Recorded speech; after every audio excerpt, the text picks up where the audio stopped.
Salam Bapak Ibu Saudara, kita berjumpa lagi di dalam Renungan Bina Iman GKI Klasis Solo. Ini adalah kali pertama bagi saya untuk melayankan renungan di dalam Bina Iman GKI Klasis Solo. Oleh karena itu, perkenankan saya untuk memperkenalkan diri terlebih dahulu. Nama saya Kenneth Oswald, saya adalah kader GKI dan saat ini saya sedang menjalani praktek jemaat 2 di GKI Boyolali. Salam kenal Bapak Ibu Saudara yang kasih Tuhan.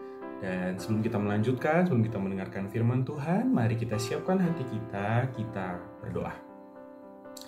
Tuhan, kami bersyukur, berterima kasih untuk setiap waktu, kesempatan yang Tuhan sudah anugerahkan kepada kami saat ini. Sebentar kami mau mendengarkan firman-Mu, ya Tuhan, biarlah Roh Kudus-Mu yang menuntun kami untuk bisa mendengarkan, untuk bisa menangkap firman-Mu, memeliharanya dalam hati kami, serta melakukan firman-Mu dalam kehidupan kami sehari-hari. Terima kasih Tuhan, di dalam nama-Mu, Tuhan Yesus Kristus, kami telah berdoa dan mengucap syukur. Amin. Bapak Ibu Saudara-saudara yang dikasih Tuhan, bacaan kita pada hari ini diambil dari Matius 14 ayat 34 sampai 36. Matius 14 ayat 34 sampai 36. Saya akan membacakannya untuk kita. Setibanya di seberang, mereka mendarat di Genesaret. Ketika Yesus dikenal oleh orang-orang di tempat itu, mereka memberitahukannya ke seluruh daerah itu. Maka semua orang yang sakit dibawa kepadanya. Mereka memohon supaya diperkenankan menjamah jumbai jubahnya, dan semua orang yang menjamahnya menjadi sembuh. Bapak Ibu Saudara-saudara dikasih Tuhan, datang di saat butuh, pergi di saat senang. Hidup tak sesantuy itu, kawan. Pernah mendengarkan ungkapan sederhana seperti itu? Atau mungkin pernah punya pengalaman yang berkaitan dengan ungkapan itu? Atau jangan-jangan kita yang sedang menjadi orang yang seperti itu? Beberapa kali kawan saya mengeluh kepada saya karena teman saya ini datang ini dia ketika dia mengakrabkan diri tuh hanya ketika ada maunya aja. Ketika dia lagi butuh sesuatu, ketika dia sedang kekurangan, ketika dia mau meminjam sesuatu, dia baru datang dan mengakrabkan diri.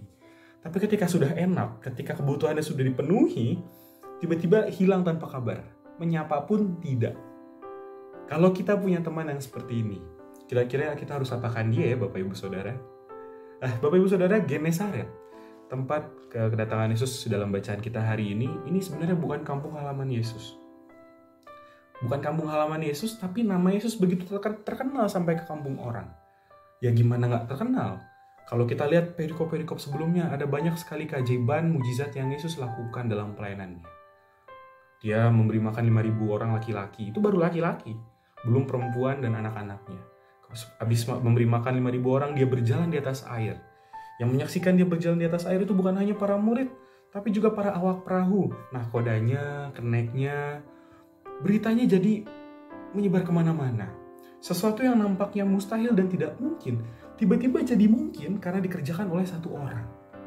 Dan karena keajaiban ini jugalah banyak orang yang akhirnya mencari dia ketika Yesus mendarat di Genesaret.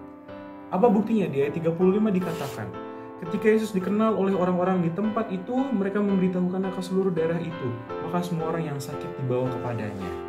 Begitu tahu bahwa Yesus yang sakti dan suka menyembuhkan melakukan keajaiban itu datang ke Genesaret, semua orang sakit langsung datang dan meminta kesembuhan pada Yesus. Untuk apa? Mereka berharap agar mereka bisa disembuhkan. Mereka mencari kesembuhan, bukan pengajaran yang juga Yesus lakukan dalam pelayanannya. Apakah hal ini salah? Tidak juga Bapak Ibu Saudara. Bisa saja di antara orang yang sakit yang datang itu adalah orang-orang yang sudah frustasi, sudah stres dengan penyakitnya. Coba pengobatan sana-sini, coba pergi ke dokter sana-sini, tapi nggak kunjung sembuh juga. Lagi pula, bukankah Yesus sendiri yang bilang dalam Matius 11 ayat 28? Marilah kepadaku semua yang letih lesu dan berbeban berat, aku akan memberi kelegaan kepadamu. Jadi ketika ada banyak orang sakit yang tak kunjung sembuh penyakitnya datang, mencari Yesus, sebenarnya mereka juga sedang melakukan apa yang Yesus perintahkan. Tetapi yang dilakukan oleh orang banyak ini juga bisa jadi keliru, jika hanya mencari Yesus untuk menyaksikan keajaiban yang ia sudah lakukan. Seolah-olah keajaiban ini jadi sebuah hiburan yang gratis. Lalu ketika sudah menyaksikan, sudah mengalami keajaiban tersebut, stop sampai di situ, pulang. Yesus dikenal hanya sebagai seorang yang sakti yang bisa menyembuhkan penyakit. Kalau begitu ceritanya, itu keliru. Meskipun memang dalam Alkitab tidak dijelaskan lebih rinci apa yang dilakukan oleh orang banyak itu setelah mereka sudah disembuhkan.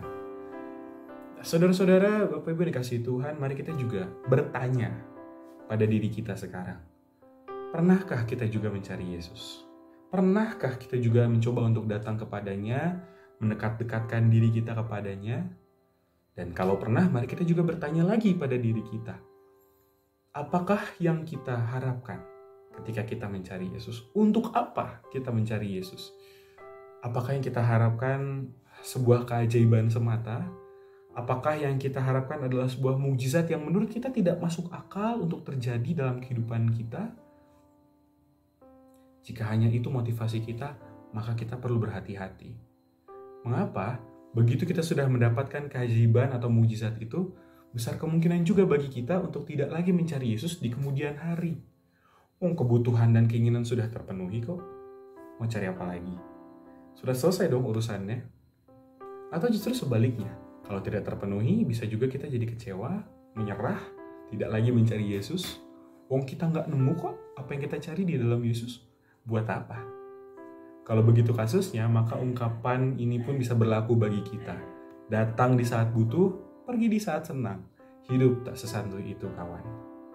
Oleh karena itu, Bapak Ibu Saudara, kita perlu melengkapi motivasi kita ketika kita mencari Yesus. Bukan hanya untuk mencari keajaiban dan kesembuhan, tapi yang lebih penting adalah mencari apa yang menjadi kehendaknya dalam kehidupan kita. Ketika kita mencari Yesus untuk mencari kehendaknya atas hidup kita, maka mau kita menemukan keajaiban sesuai bayangan kita atau tidak, kita akan terus mencari Yesus dan berusaha mendekatkan diri dengannya. Karena kita tahu bahwa dalam susah maupun senang, Ia tidak pernah meninggalkan kita. Dalam susah maupun senang, Ia selalu bekerja dalam kehidupan kita. Hingga akhirnya, ketika kita mau terus mencari Yesus, dalam susah maupun senang, kita dapat tetap melihat karyanya yang indah di dalam hidup kita. Karena kita tahu, Yesus bukan hanya tentang keajaiban dan mukjizat, tapi juga tentang kasih, pengajarannya, dan juga teladan bagi kehidupan kita sebagai orang percaya. Bagaimana Bapak Ibu Saudara-saudara? Untuk apa cari Yesus?